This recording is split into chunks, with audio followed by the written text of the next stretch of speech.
नमस्कारम everyone. Welcome to the channel.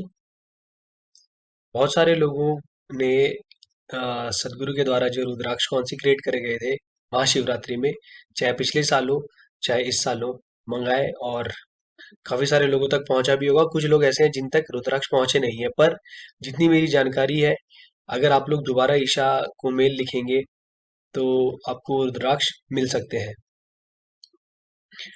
इस बार भी जैसे सदगुरु ने रुद्राक्ष कॉन्सिक्रेट करे थे, उसके बाद उनका डिस्ट्रीब्यूशन चल रहा है और हर किसी के पास वो पहुंचेंगे जिन्होंने रजिस्ट्रेशन करवाया होगा, उन तक रुद्राक्ष पहुंचेंगे। सबसे पहले तो ये बात कर लेते हैं कि जब आपके पास रुद्राक्ष आएगा तो उसको किस तरीके से पहनना है और क्या क्या सावधानी आपको उसके साथ बरतनी चाहिए। तो मैं एक चीज बता देता हूँ कि जब भी सदगुरु कोई भी चीज आपको दे रहे हैं, जनरली वो इनिशिएट करते हैं आपको किसी भी साधना में। तो जैसे उन्होंने रुद्राक्ष दिया था, तो उससे पहले 2021 में उन्होंने बोला था हम आपको रुद्राक्ष दीक्षा देंगे, रुद्राक्ष दीक्षा में इनिशिएट करा जाएगा। लेकिन 2021 में वो रुद्राक्ष दीक्षा नहीं मिली थी। 2022 में 3 जनवरी को वो रुद्राक्ष दीक्षा वाला जो प्रोसेस था, वो सदगुरु ने लाइव करवाया था और मैंने भी बैठ के उसमें पार्ट लिया था और बहुत सारे लोगों को मैंने बताया था, उन लोगों ने भी इस रुद्राक्ष दीक्षा में पार्ट लिया था।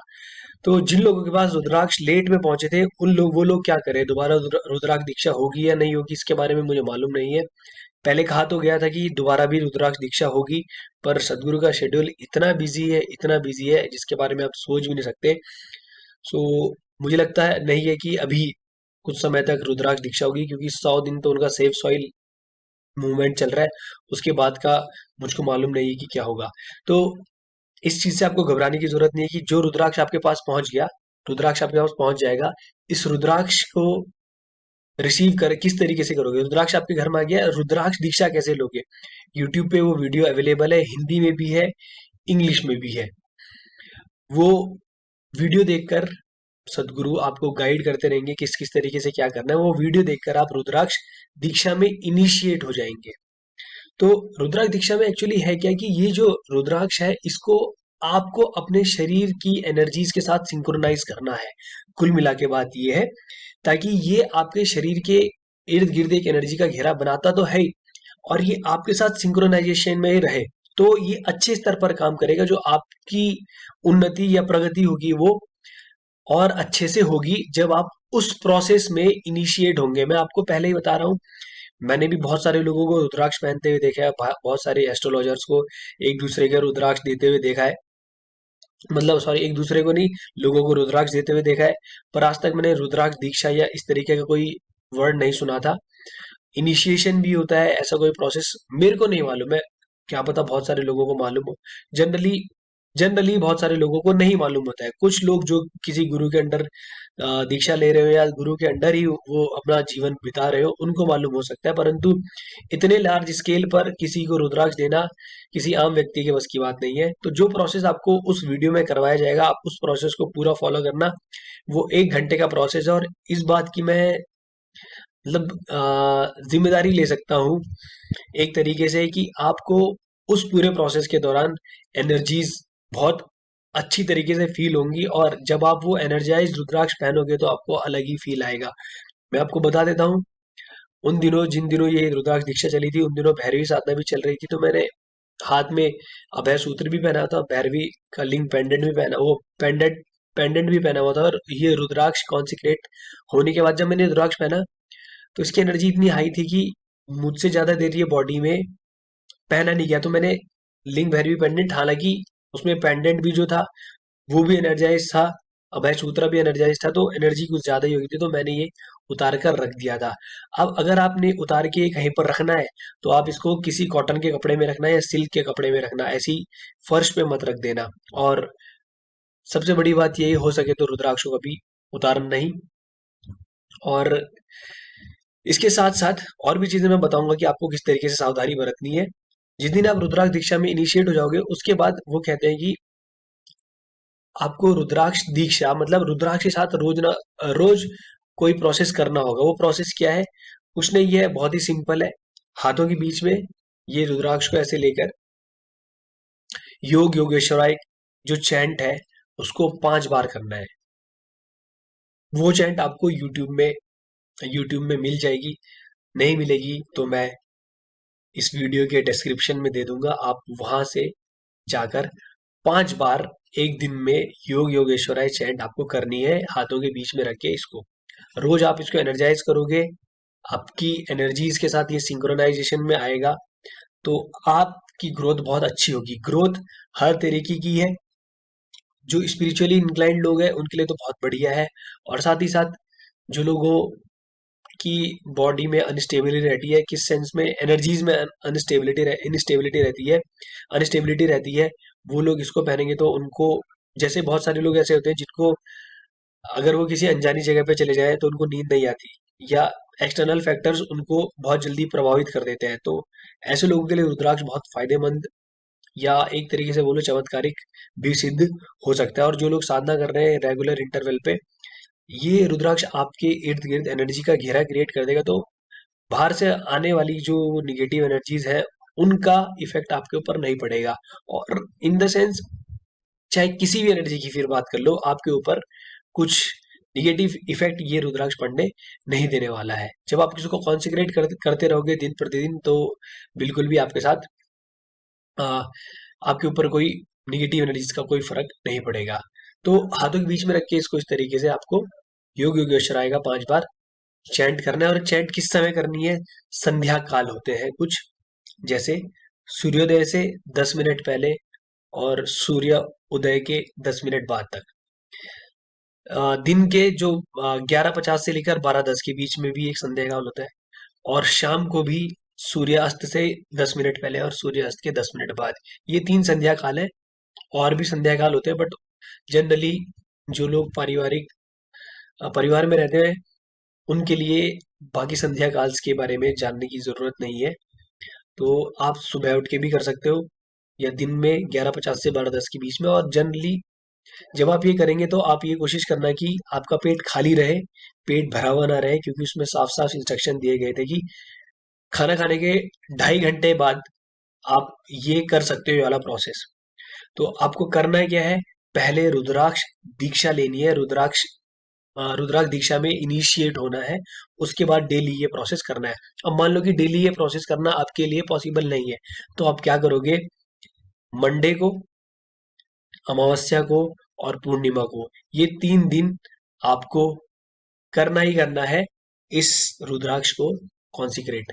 मतलब जो रुद्राक्ष दीक्षा वाला जो प्रोसेस है, कौन सा वाला प्रोसेस? हाथ के बीच में रख के चैंटिंग करने वाला प्रोसेस, ये आपको डेली करना है। और जो वो 1 घंटे वाला जो सदगुरु का वीडियो है, वो आपको एक ही बार देखकर उस प्रोसेस में इनिशिएट होना है। इसके बाद कुछ चीजें और बता देता हूँ मैं आपको, कि रुद्राक्ष को किस तरीके से रखना है। जब आप इसको निकालोगे, मान लो कि नहाते वक्त अगर आप शैम्पू यूज करते हो और साबुन यूज करते हो नहाने के लिए, तो रुद्राक्ष डैमेज हो सकता है।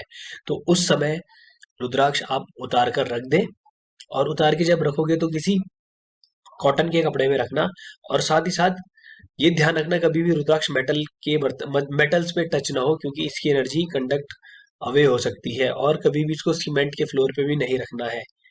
आप कोशिशें करें, सदगुरु ने कहा है कि रुद्राक्ष आपके शरीर का एक भाग हो जाना चाहिए, और इस तरीके से अगर आप इसको रख सके तो बहुत बढ़िया बात है। और ये भी बताया जाता है कि जो रुद्राक्ष है, इसका पानी अगर आपके शरीर पे पड़े, मतलब इस पे जो गिरा हुआ पानी हो आपके शरीर पे पड़ेगा, तो वो और भी अच्छा होता है हमारी बॉडी के लिए। हमारी बॉडी के लिए नहीं है, हमारी energy system, generally energy system पर ही काम करेगा, जितना मैंने ऑब्जर्व करा है आज तक। बाकी ज्यादा डिटेल में तो मेरे को भी नहीं मालूम है कि क्या होता है, क्यों होता है ऐसा। बस इतना पता है कि कुछ एनर्जी रेडिएट करता है, जो हमारे लिए कंड्यूसिव एनवायरनमेंट क्रिएट करेगी, चाहे आप कुछ भी काम करना चाहते हो। और भी कुछ जैसे अभी मैंने कहा कि मेटल सरफेस पर ये टच नहीं होना चाहिए। बहुत सारे लोग ऐसे हैं जो लिंग भैरवी पेंडेंट पहनते हैं या ध्यान लिंगम पेंडेंट पहनते हैं, तो वो कहेंगे कि हमारा जो रुद्राक्ष है वो हमारे पेंडेंट के साथ टच हो रहा है। तो इससे घबराने वाली कोई बात नहीं है, क्योंकि वो पेंडेंट भी कॉन्सिक्रेटेड है और ये भी कॉन्सिक्रेटेड है, तो इसकी एनर्जीज में कोई भी फर्क नहीं पड़ने वाला है। सो ये वीडियो मैंने खासकर आप लोगों के लिए बनाई है। मैं अभी भी कुछ काम कर रहा था, सडनली मेरी किसी से बातचीत हुई है, तो वो रुद्राक्ष डिस्ट्रीब्यूट करने का मौका उनको मिला है। तो उनको रुद्राक्ष दीक्षा और डेली प्रोसेस के बारे में कुछ नहीं मालूम था। तो मेरी उनसे बात हुई तो फिर मैंने कहा कि मैं भी एक वीडियो ही बना देता हूँ। बहुत सारे लोग हैं जिनको इस बारे में कुछ नहीं मालूम है। और एक चीज ध्यान रहे, रुद्राक्ष कोई सजने संवरने या आभूषण नहीं है, ठीक है। इसको आपने बहुत ही शालीन, बहुत ही भक्तिभाव से ग्रहण करना है इसको। और ये कोई साज सजावट या आभूषण नहीं है कि बहुत सारे लोगों ने हाथ में ऐसे पहन लिया होगा। भैया जो रुद्राक्ष है वो आपके शरीर से हर समय टच होना चाहिए और किसी और जगह पर इसको टच नहीं करना है। तो इसीलिए आपने इसको गले में ही पहनना है। इसको गले में ही पहनना है। और एक चीज और ध्यान रखें कि अपना रुद्राक्ष किसी और के साथ शेयर ना करें, क्योंकि ये आपके लिए अच्छा नहीं होने वाला है बिल्कुल भी, ठीक है। वैसे तो कोई भी चीज आपको अपनी किसी और के साथ जो आप पहनते हो वो शेयर नहीं करनी चाहिए, क्योंकि आपकी एनर्जीज और उसकी एनर्जीज एक्सचेंज हो सकती है। तो दोनों के बीच में एक बॉन्ड क्रिएट होगा जिसे ऋणानुबंधन कहते हैं, ऋणानुबंधन कहते हैं। हर एक चीज आप इंडियन कल्चर में मुक्ति के लिए कर रहे हो और फिर आप एक दूसरे के साथ बंध रहे हो, तो ये गलत है। जहां जहां पर आप बच सकते हैं वहां वहां पर आप बचेंगे। रुद्राक्ष को किसी के साथ शेयर नहीं करना है, मेटल सरफेस पे नहीं रखना है, केमिकल्स से बचना है। और अगर आपके रुद्राक्ष में कहीं पर क्रैक आ जाता है तो तुरंत इस रुद्राक्ष को अपने शरीर से उतार लें और मिट्टी में किसी पेड़ के नीचे, जिस पेड़ पे फल लगे हो उस पेड़ के नीचे आप इसको गाड़ सकते हैं मिट्टी के अंदर। आई होप कि सारी बातें क्लियर हो गई होंगी। रुद्राक्ष दीक्षा में किस तरीके से इनिशिएट होना है, रोज कौन सा प्रोसेस करना है और रुद्राक्ष को किस तरीके से हैंडल करना है। मैंने बहुत सारी जानकारी ऑलरेडी रुद्राक्ष के बारे में 2 वीडियो बना चुका हूँ। कौन सा रुद्राक्ष किस किस को पहनना चाहिए, हर एक जानकारी मैंने उस वीडियो में दी हुई है, उन वीडियोस में दी हुई है। उनका लिंक भी मैं डिस्क्रिप्शन में दे दूंगा और ऊपर आई बटन में भी दे दूंगा। आप जाकर वो वीडियोस भी देख सकते हैं। और फिर भी आपको कोई डाउट्स है तो प्लीज आप पूछ सकते हैं। और ऐसा भी हो सकता है कि बहुत सारे लोगों के रुद्राक्ष अभी आए नहीं है, तो वो बार बार यही मैसेज ना करे कि मेरा रुद्राक्ष कब आएगा कब आएगा कब आएगा। मेरा खुद का रुद्राक्ष 5 या 6 महीने के बाद आया था। सो प्लीज थोड़ा वेट करें।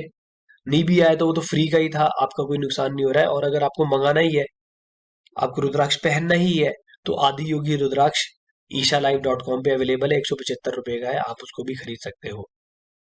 और एक चीज और, इसके साथ जो रुद्राक्ष आएगा वो एक काले कलर के छोटे से कपड़े के अंदर पैक्ड होगा और उसमें अभय सूत्र भी होगा।